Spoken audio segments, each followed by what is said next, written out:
This is how to make a supernova, and today we're going to make a Red Riding Hood diorama, but it's a bit different.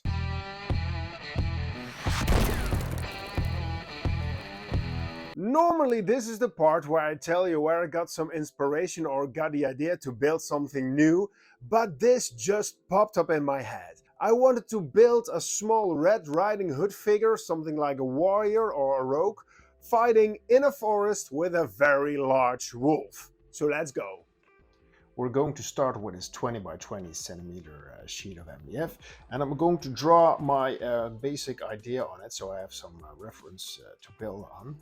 The Red Riding Hood character will be somewhere around here, and she will be on a flat area. Maybe it's a road or a path or something. And then here will be the edge of, and this piece is going to be higher than the area here. And then to make it look more interesting, I'm going to add some rocks here on the side. And I'm also going to do that here in this corner.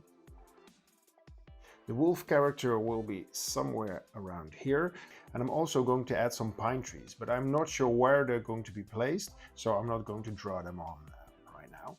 So the first thing what we need to do is to take some foam and build this area, and when that is done we can also take some foam to make the basic shape of these rocks.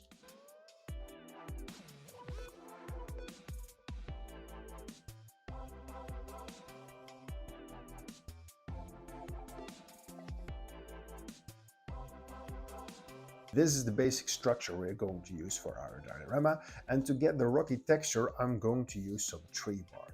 But the tree bark pieces I have are not very suitable right now, because when I would glue it on like this, the edge of the raised part is going to the front, so I have less space here for the Red Riding Hood model, and I also have a large gap between the foam and the tree bark which I need to fill. So to fix these problems I took my saw and cut some tree bark in half. So now I have smaller pieces, and also on one side they have this nice flat area. So it's going to be very easy to glue them onto the foam.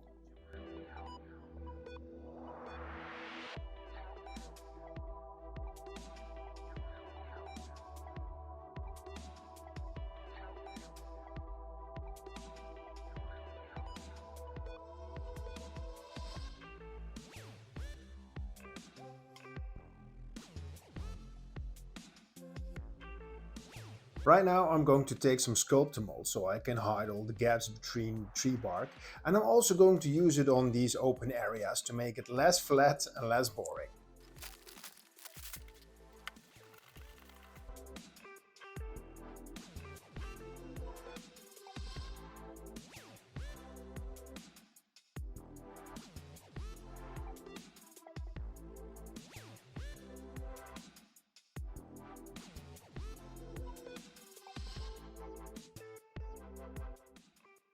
When the sculptor mold was fully dried, I flipped the whole project on its side and traced it on some plastic art to make the sides of our build. After some black spray paint, it was time for some dry brushing.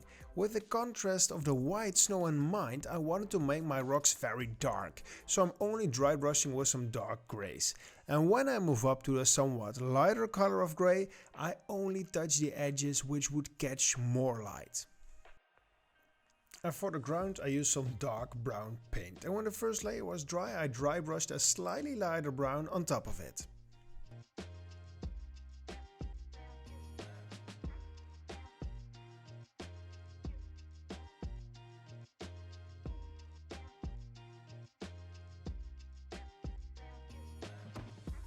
For the bushes I'm using a weed called sea foam. The sea foam is a bit expensive, but you will get some very realistic effects in return. With a needle I poke a hole into the foam, and then I use a drop of super glue to glue the sea foam on the project.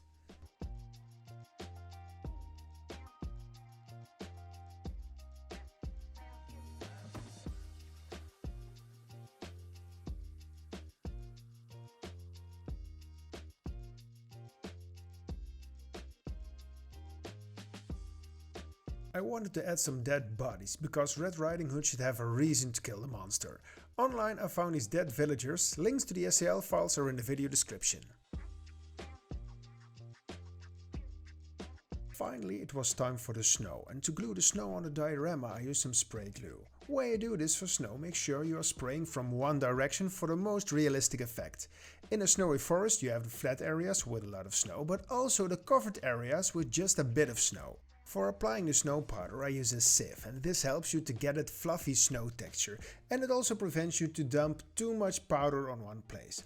And finally I gave everything a coat of glossy varnish.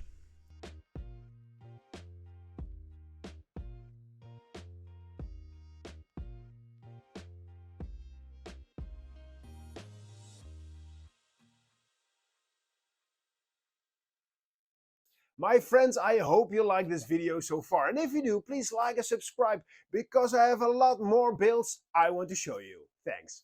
I went online and found this cool wolf model, and actually it appears to be a dragoth model, an unholy creature of the drow.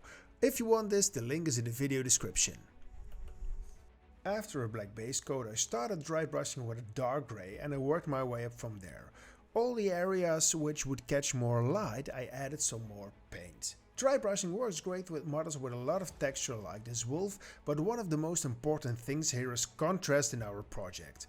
Our base is already very desaturated. There are some dark rocks, a bit of green from the trees and a lot of white snow. So I gave my wolf a grey color scheme so it stands out from the white snow and your eye is automatically drawn to it.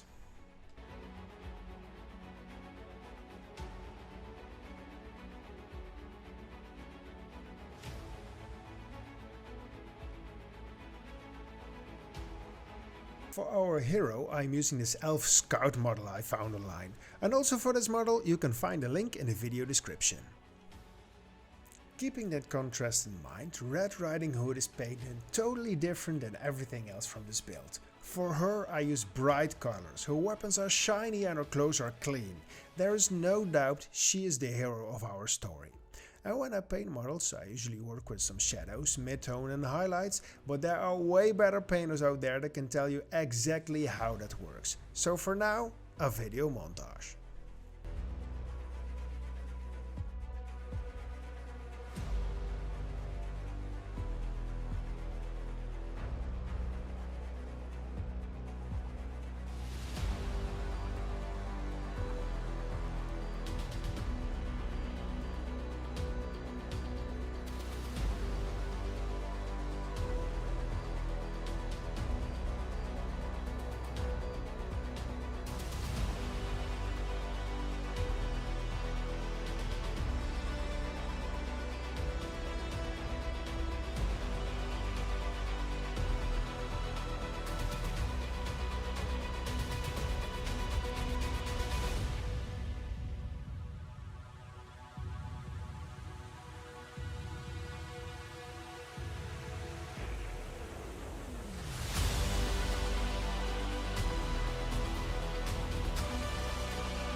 My friends, thank you for watching.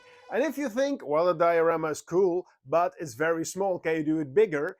I suggest you watch this video where I build this massive gate from Baldur's Gate 3. Or maybe this video is more interesting for you. See you next time.